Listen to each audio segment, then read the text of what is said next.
안녕하세요. 얼마 전 남편과 헤어진 30대 여성입니다.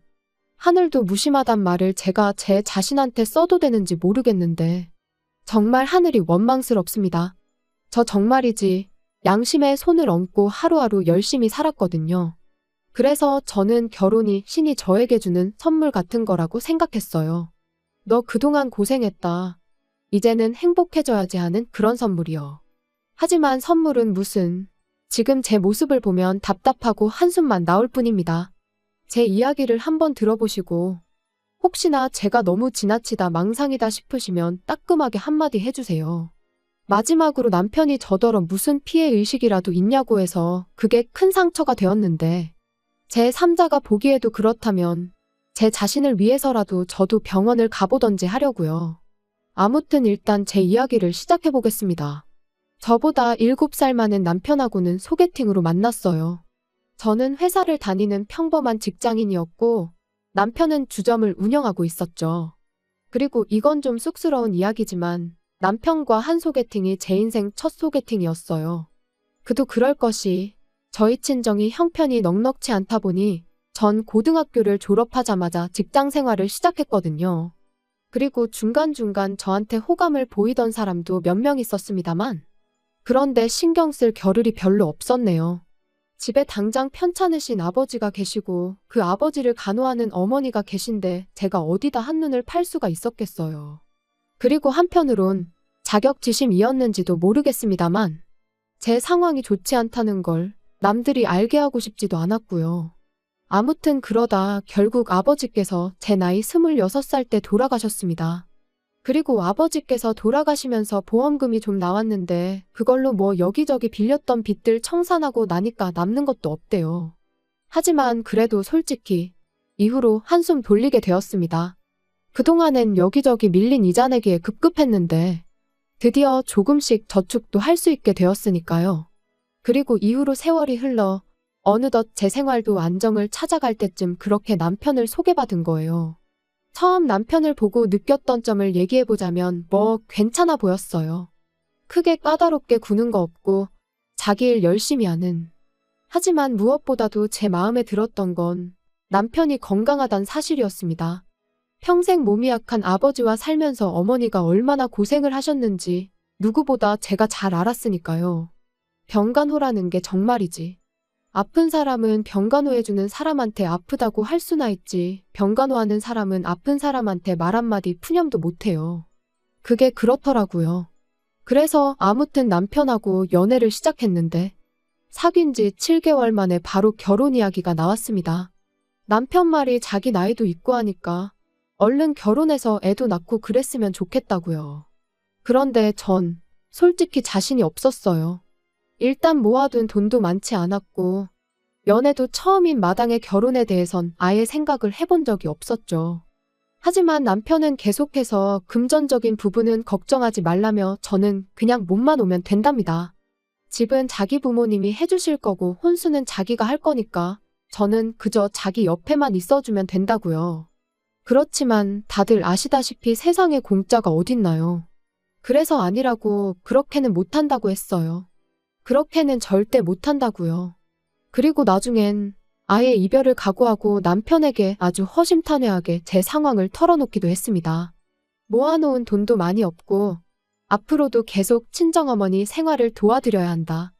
그런데 남편은 계속해서 괜찮다는 소리만 하대요. 자기는 제 월급을 터치할 생각도 없고 아무튼 아무것도 저한테 바라는 게 없다면서요. 그리고 뭐 그저 옆에만 있어달라며 어찌나 애걸복걸 매달리던지. 그리고 저는 지금 생각하면 바보가 따로 없지만 그땐 정말 내가 저렇게 좋을까 싶으면서도 솔직히 제가 그동안 고생을 많이 하고 살아서 신이 이런 남자를 만나게 도와준 건가 하는 생각도 들더라고요. 그래서 결국 그럼 한번 믿고 가보자는 생각으로 알겠다고 했고요. 그런데 막상 결혼을 하고 나니까 남편도 결혼 생활도 제 예상과는 많이 달랐습니다. 결혼하고 한 2달 차 되던 때부터였을 거예요. 걸핏하면 남편이 저더러 회사는 관두고 자기한테 더 집중을 해달라 뭐 그런 소리를 하더라고요. 제가 자기 출근할 때 배웅을 해주면 좋겠다. 자기가 퇴근하고 오면 야식 같은 것 좀 챙겨주면 좋겠다. 황당했죠. 그게 불가능하단 건 누구보다도 남편이 잘 알고 있었거든요. 앞서 말씀드린 대로 저는 직장인이고 남편은 주점을 하는 자영업자예요.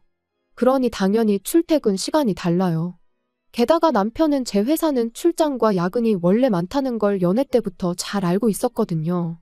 그런데 갑자기 생뚱맞게 자기를 배웅해달라, 야식을 해달라 해대니 어찌나 답답하던지. 그리고 그날도 새벽 2시가 다 돼서야 집에 온 남편은 자는 저를 흔들어 깨우더니 저한테 쫄면을 해달라고 하는 겁니다.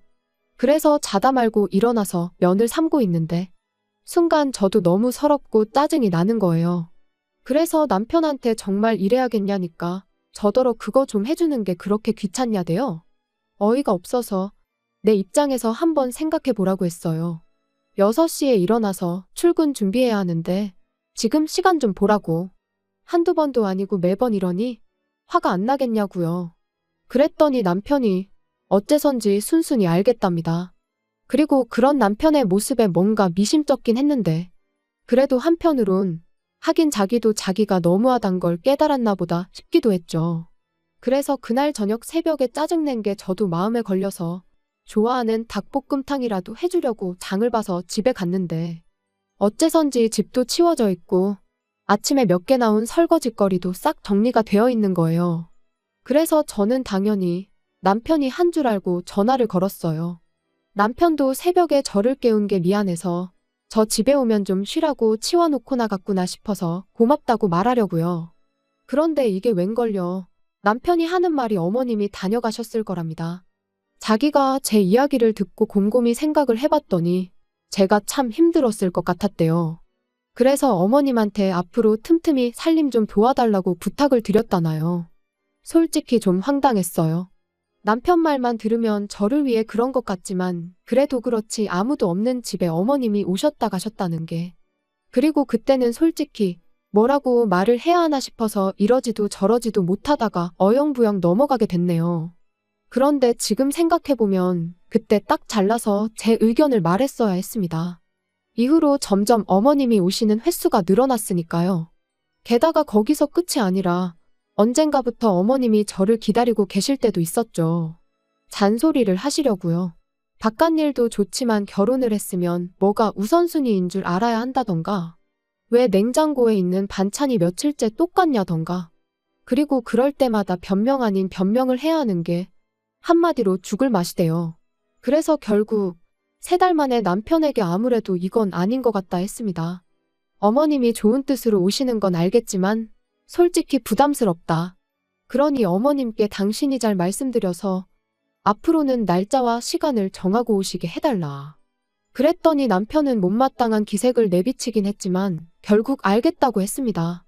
그런데 결론부터 이야기하자면 그 약속은 지켜지지 못했네요. 남편이 분명 어머님께 말씀을 드렸다고 했고, 그래서 저는 남편에게 이참에 현관 비밀번호도 바꾸자고 했어요. 그랬더니 남편은 꼭 그렇게까지 해야겠냐면서 한숨을 푹푹 내쉬더라고요. 그런데 저는 그런 남편의 반응이 납득이 되질 않았죠. 어차피 이제 어머님도 아버님도 약속 없이 오지 않으실 텐데 그러면 현관 비밀번호가 바뀐들 그분들한테는 아무 상관이 없는 일이잖아요. 그래서 제가 남편에게 조목조목 따지고 들면서 도대체 뭐가 문제냐고 했더니 남편도 딱히 반박은 못하고 그저 짜증난다면서 제 마음대로 하라대요. 어이가 없었죠. 싸우자고 한 이야기가 아니었는데. 아무튼 그래서 이제 비밀번호까지 바꿨어요. 그런데 참 이상한 일이었습니다. 어째서인지 언젠가부터 또다시 퇴근하고 집에 오면 집이 마치 저희 집이 아닌 것처럼 느껴지기 일쑤였으니까요. 가령 그릇들이 평소에 제가 놓는 대로 놓여있지 않는다던가, 버린 기억이 없는데 반찬이 버려져 있다던가, 그리고 솔직히 귀신이고 우렁각시고 다녀갔을 리는 없었으니 어머님이 왔다 가셨다는 걸 확신할 수밖에 없었죠. 하지만 막말로 증거도 없고 그렇다고 어머님이 예전처럼 저를 기다리고 계시다가 저한테 싫은 소리를 하시는 것도 아니었잖아요.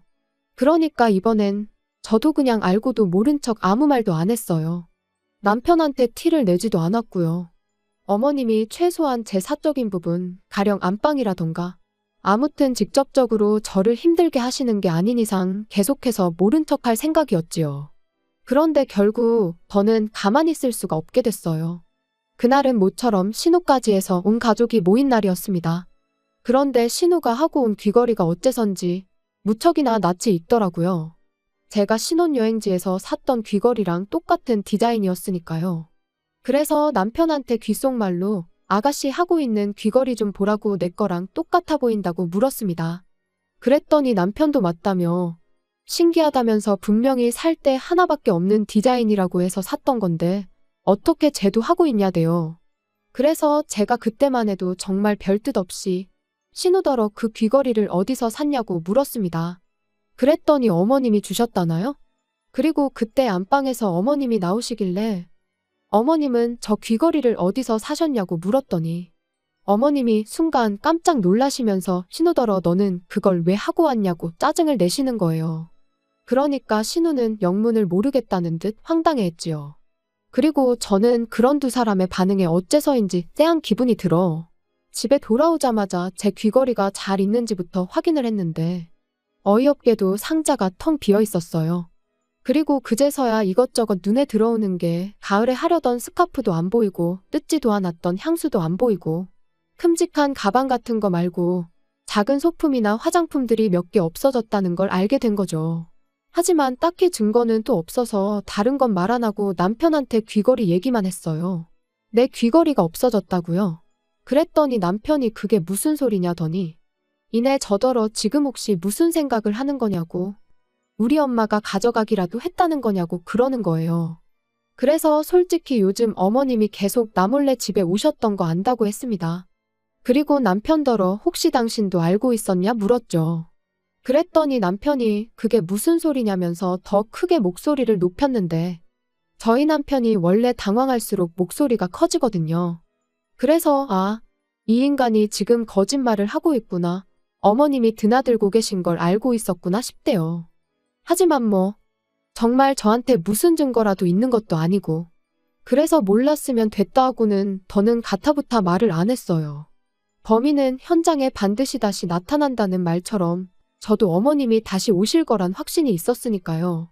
그리고 며칠 뒤 그날도 평소처럼 출근을 했는데 아침에 뭘 잘못 먹기라도 했는지 영속이 좋지가 않았습니다. 그래서 반차를 내고 모처럼 집에 일찍 왔는데 기가 막혀서 말도 안 나왔어요. 현관을 들어서니 어머님이 제가 온 줄도 모르고 거실에서 제 옷들을 입어보시며 패션쇼를 하고 계셨으니까요. 어찌나 당신 모습에 심취해 계시던지 제가 일부러 기척을 내도 모르셨지요. 그래서 결국 보다 못한 제가 어머님께 지금 뭐 하시냐 했습니다. 주인도 없는 집에서 남의 옷은 다 꺼내놓고 지금 뭐 하고 계시냐고요.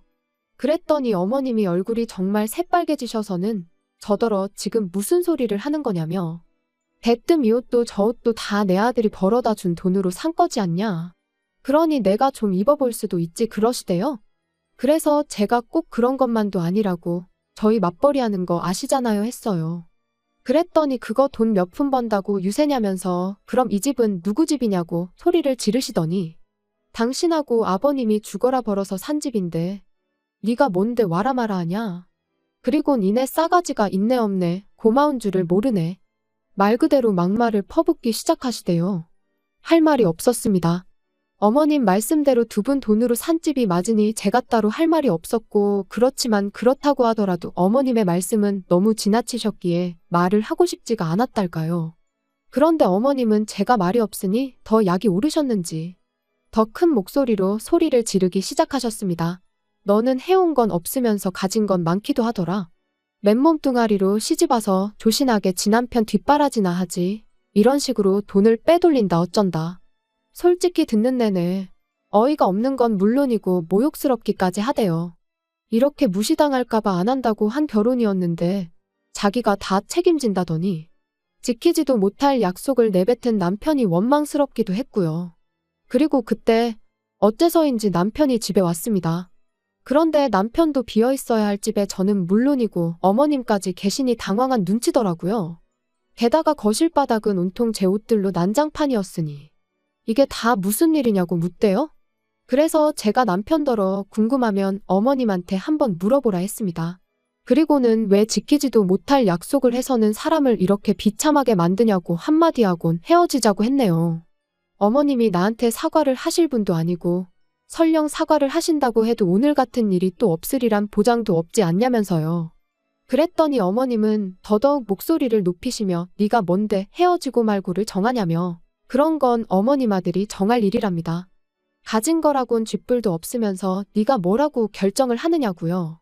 그리고 그때는 남편도 어머님한테 말씀 좀 가려하시라고 한마디 하긴 하더니 기껏 덧붙이는 말이 이런 일로 이혼은 너무한다면서 자기가 정말 책임지고 두 번 다시 이런 일은 없게 하겠다고 이번만 그냥 넘어가 달라는데 솔직히 더는 믿고 싶지도 않았고 송충이는 솔잎을 먹어야 한다는 말처럼 제가 너무 분수에 맞지 않은 욕심을 냈나 하는 생각만 들 뿐이었습니다.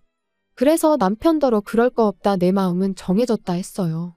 그랬더니 남편이 저더러 어머님이 홧김에 한마디 하신 걸로 너무 오버하지 말라면서 그거 자격지심이고 피해의식이야 그러는데 나오던 눈물도 쏙 들어갈 만큼 황당하고 기가 막혔죠. 그래서 마음대로 생각하라 하곤 제 집만 챙겨 나왔습니다. 그리고 뭐 다행이라고 해야 할지 어머님이 혼인신고는 세금 문제도 있고 하니 좀 천천히 하라셔서 미루고 있었는데 어쩌면 어머님은 처음부터 저희가 이렇게 될 줄 알고 계셨던 걸까요? 아니면 이렇게 만들 생각이셨던 건지.